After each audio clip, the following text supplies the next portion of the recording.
नमस्कार दोस्तों, स्वागत है आपका अपने चैनल अल्टीमेट नॉलेज पर। दोस्तों, हम लोग जब भी आसमान की ओर देखते हैं तो टिमटिमाते तारों को देख करके अक्सर खुद से एक सवाल पूछा करते हैं कि आखिरकार इन तारों को किसने बनाया, आखिरकार इस ब्रह्मांड की उत्पत्ति कैसे हुई, आखिरकार इंसान की उत्पत्ति इस धरती पर किस प्रकार से हुई। दोस्तों, ऐसे ना जाने कितने ही अनगिनत सवाल हमारे दिमाग में घूमते रहते हैं। दोस्तों, ऐसा कहा जाता है कि शिव ने इस सृष्टि को बनाया है, लेकिन एक सवाल उठता है कि आखिरकार फिर शिव को किसने बनाया है।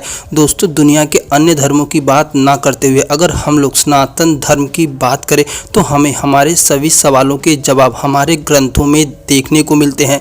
दोस्तों, एक बार की बात है, एक संत शिव से पूछते हैं कि आपके पिता कौन है। तब इस पर शिव उत्तर देते हैं कि मेरे पिता ब्रह्मा है। इसके बाद वह संत फिर से शिव से पूछते हैं कि आपके दादा कौन है। इस पर शिव उत्तर देते हैं कि मेरे दादा विष्णु है। इसके बाद फिर से संत शिव से पूछते हैं कि आपके परदादा कौन है। इस पर शिव उत्तर देते हैं कि मैं अपना परदादा स्वयं ही हूँ।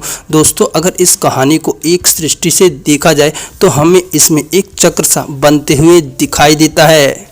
अगर हिंदू धर्म शास्त्रों का अच्छे से अध्ययन किया जाए तब हमें यह बात समझने को मिलती है कि इस समस्त ब्रह्मांड की उत्पत्ति शिव से हुई है और अंत में ये समस्त ब्रह्मांड शिव में ही समा जाएगा। दोस्तों, शिव एक ऊर्जा है और उन्हीं की ऊर्जा से यह समस्त ब्रह्मांड संचालित होता है। दोस्तों, अगर विज्ञान की बिग बैंग थ्योरी को माना जाए तो विज्ञान भी इस बात को कहता है कि इस समस्त यूनिवर्स का निर्माण एक बिंदु से हुआ है। उस बिंदु के अंदर विस्फोट हुआ, जिसके बाद इस पूरी यूनिवर्स की क्रिएशन हुई और अंत में यह समस्त ब्रह्मांड उस बिंदु में ही समा जाएगा। विज्ञान भी इस बात को कहता है कि ऊर्जा को ना ही तो बनाया जा सकता है और ना ही ऊर्जा को खत्म किया जा सकता है। ऊर्जा सिर्फ अपना रूप परिवर्तित करती है। समस्त ब्रह्मांड में जो भी ऊर्जा है वह शिव के द्वारा ही संचालित होती है, चाहे वो इंसान के अंदर हो, चाहे वो जीव जंतु के अंदर हो, चाहे वो ग्रह नक्षत्रों के अंदर हो, और अंत में ये सारी ऊर्जा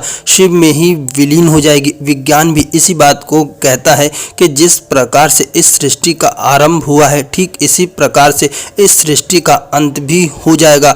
दोस्तों, हमारे धर्म ग्रंथ भी इस बात को कहते हैं कि ना तो शिव से पहले कुछ था और ना शिव के बाद कुछ होगा, और विज्ञान भी इस बात को कहता है कि यह समस्त सृष्टि एक दिन उसी बिंदु में जा करके समाहित हो जाएगी जहां से इसका निर्माण हुआ है। दोस्तों, हमारे शरीर में जब तक ऊर्जा होती है तब तक हम लोग जीवित रहते हैं, और जैसे ही हमारे शरीर से ऊर्जा खत्म हो जाती है वैसे ही हमारा शरीर शव में परिवर्तित हो जाता है।